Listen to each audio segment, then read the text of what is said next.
안녕하세요. 오늘은 맛있는 반찬 무조림을 만들어 볼 거예요. 사실 저는 무조림 정말 싫어했어요. 물컹한 식감에다가 좀 들치근한 맛이 나잖아요. 무조림 레시피를 알려달라고 하시는 분들이 꽤 많았지만 저는 만들 생각이 전혀 없었어요. 그런데 우연히 다른 요리를 하다가 그 요리는 실패했는데 거기 들어있는 무가 너무 맛있는 거예요. 그래서 만들게 됐어요. 제일 먼저 양파 반 개랑 대파 한 대를 잘라주세요. 그리고 오늘 무는 저는 한 3분의 1 토막 정도 넣을 거예요. 집에서 요리하실 때는 한꺼번에 많은 양을 만들어 놓고 드시는 게 좋을 것 같아요. 무는 원하는 크기로 썰어 주시는데요. 저는 깍두기 한 4배 정도의 크기로 썰어줬어요. 이 정도 크기면은 한 30분에서 40분 정도 조리시면 되고요. 만약에 커다란 무 조각을 원하시면은 조리는 시간을 늘려주시면 돼요. 무 써실 때는 손 조심하세요. 이렇게 준비가 돼 있으면은 이제 소스를 만들어 볼게요. 스텐팬을 약불에서 1분 정도 예열하신 다음에 고추장을 테이블스푼 4개를 넣어주세요. 그리고 저는 고추장의 텁텁한 맛이 싫기 때문에 기름 안 두르고 지금 볶아주고 있거든요. 그런데 그 텁텁한 맛을 좋아하시는 분도 있어요. 그런 분들은 볶지 않으셔도 돼요. 고추장을 2, 3분 정도 볶아주신 다음에요. 여기에다가 이제 설탕을 넣어줄 거거든요. 설탕은 테이블스푼 하나를 넣어주세요.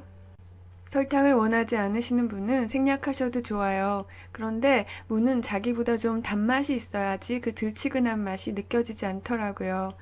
그리고 여기에다가 피쉬 소스를 4분의 1 티스푼을 넣어주세요. 그런데 여태까지 보신 분들 아마 눈치채셨을 거예요. 어디서 많이 보던 소스죠? 여기에다가 저는 식초를 테이블스푼 2개를 넣어줄 거예요.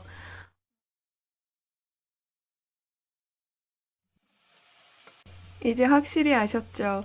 식초 양만 반으로 줄였고, 사실 이거는 지난 시간에 보여드렸던 궁극의 제육 소스랑 똑같아요.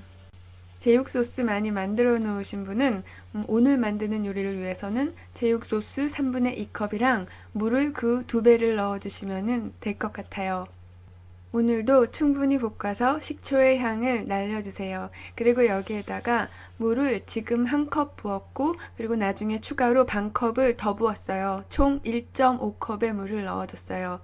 그리고 여기에다가 소금을 넣어주세요. 소금은 2분의 1 티스푼을 넣어주세요. 사실은 제가 궁극의 제육 소스로 꽁치를 졸여봤어요. 이 요리는 실패했어요. 꽁치는 생선이잖아요. 아무래도 생선은 달콤한 소스하고는 어울리지 않는 것 같더라고요. 그런데 여기서 발견한 거는 여기 들어간 무가 소스랑 너무 잘 어울리고 그리고 물컹하지 않고 단단한 식감을 유지하고 있더라고요. 지난번에 어묵볶음 할 때 말씀드린 것처럼 양파나 무 같은 채소의 섬유소는 신맛이 나는 액체에서는 녹지 않아요. 세포벽이 무너지지 않고 요리가 끝난 후까지 그대로 유지가 돼요. 그래서 제가 그동안 싫어했던 무조림의 물컹한 식감이 단번에 해결이 되었어요. 그리고 제가 오늘 설탕을 넣은 이유도 설탕 역시 섬유소가 부서지지 않는 것을 도와줘요. 그리고 무는 물에 푹 잠겨 있어야지 돼요. 신맛이 나는 액체에 잠겨있지 않은 부분은 푹 무르게 되거든요. 이제 뚜껑을 닫고 총 30분 정도 졸일 건데요. 15분 정도 지난 후에 여기에다가 양파랑 대파를 넣어주세요. 양파 역시 신맛과 같이 익히면은 섬유소가 무너지지 않아서 사각사각한 식감을 유지할 수 있어요. 양파는 푹 익고 단맛이 나는데 식감만 사각사각한 거예요. 그런데 모든 채소의 식감이 신맛에서 유지되는 거는 아니에요. 대파의 경우에는 그냥 물러져요. 당근도 마찬가지예요. 아마도 땅 속에서 자라는 창백한 채소들, 무나 양파나 배추 뿌리 부분만 그 영향을 받는 것 같아요. 그리고 반대로 물에 신맛이 아닌 알칼리성이 들어가잖아요. 그러면은 채소가 푹 무르게 돼요. 이 설명 들으시면서 우리 집에는 베이킹소다도 없고 내가 여기에 베이킹소다를 넣을 일은 없지 이렇게 생각하실 텐데요. 근데 그렇지가 않아요. 왜냐면은 보통 수돗물을 사용하시는데요. 수돗물은 약한 알칼리성으로 공급이 돼요. 그리고 혹시 생수로 요리하시는 분 계신가요? 생수는 수돗물보다 알칼리성이 더 강해요. 그러니까 채소가 들어가는 조림을 하실 때는 정수기 물이 가장 좋고요. 수돗물이나 생수를 이용하시는 분은 식초가 들어가 있는 소스를 사용해 주시는 게 좋을 것 같아요. 양파랑 대파를 다 넣어주신 다음에 간을 한번 보세요. 이제 무에서도 수분이 빠져나오기 때문에 간을 조금 더 하실 필요가 있어요. 저는 여기에다가 간장을 테이블스푼 하나를 더 넣어줬거든요. 원하시는 만큼의 소금이나 간장을 이 시점에서 넣어주세요.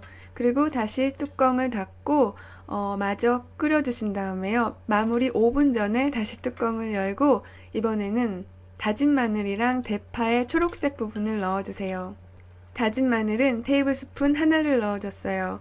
그런데 식초는 채소를 좀 차별해요. 하얀색 채소는 섬유소를 보호해주는 반면 초록색 채소의 경우에는 식초를 넣고 오래 끓이면요.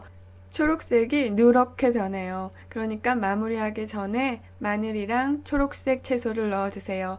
그리고 제가 지금 국물을 먹어봤는데 진짜 맛있더라고요. 제육 소스랑 무의 시원한 맛이 아주 잘 어울려 있어요. 그리고 지금 보시는 것처럼 무는 아주 푹 익었어요. 양파도 아주 푹 익었는데 씹었을 때 그 식감이 살아있어요. 아주 부드러운데 씹으면은 그 식감이 여전히 살아있어서 아주 기분 좋은 느낌이 나요.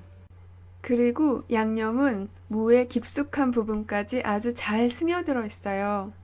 그 식감에 대해서 좀 더 설명을 드리자면 똑같이 배추로 만든 국인데 그냥 배춧국에 있는 배추는 아주 무르잖아요. 입에 넣으면 그냥 부서지는데요. 김치를 담가서 신맛을 만들어낸 다음에 김칫국을 끓이면은 김치가 아무리 국을 끓여도 아삭아삭하게 씹히잖아요. 바로 그 차이예요. 식초의 양이 많아지면은 무가 더 단단한 상태로 익어요. 그래서 그 식감을 더 좋아하시는 분은 제육 소스로 만드시는 게 좋고요. 살짝 부드러운 거를 원하시면은 오늘 제가 만든 방법으로 만들어 보세요. 근데 제가 이걸 해먹고 무가 단맛이랑 신맛이랑 굉장히 잘 어울리는구나 그런 생각을 하고요. 케찹을 졸여봤거든요. 근데 그건 맛이 없었어요. 네, 오늘은 여기까지 할게요. 오늘도 봐주셔서 감사합니다. 안녕히 계세요. 그리고 사랑해요.